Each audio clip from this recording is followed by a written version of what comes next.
If you pay attention to it, who takes care of your education, especially at home? Mothers, right? We are not aware of how much we learned from our mothers. At that time, the women of that period also needed to take lessons. But since the Prophet could not give them those lessons one by one, and since women could not talk about every issue comfortably with the man, especially with the Prophet, there had to be women in his house, his wives, who were seeing and witnessing every one of his states, so that they become very knowledgeable Muslims in almost all aspects of the religion. So they too will then give lessons to all the mothers of the Ummah and teach people about religious matters. In other words, a system like a private school for women was established at that time. Hadiths make up a significant part of our religion. But who narrated them? The companions narrated the hadith uttered outside the house of the Prophet ﷺ. But what about the hadiths that are said inside the house, where there are no companions? Especially the ones that are about special situations of women. Who narrated them?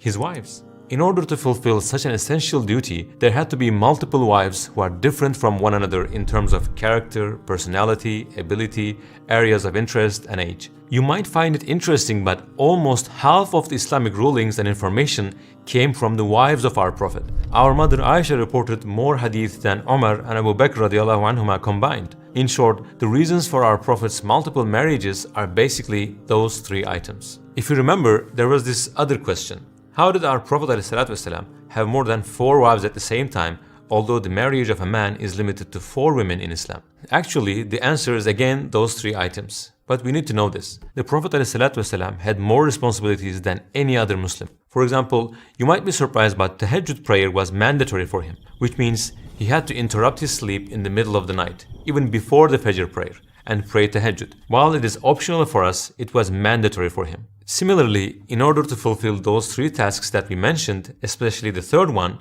raising female teachers for women, the limitation of having up to 4 wives was not put on him.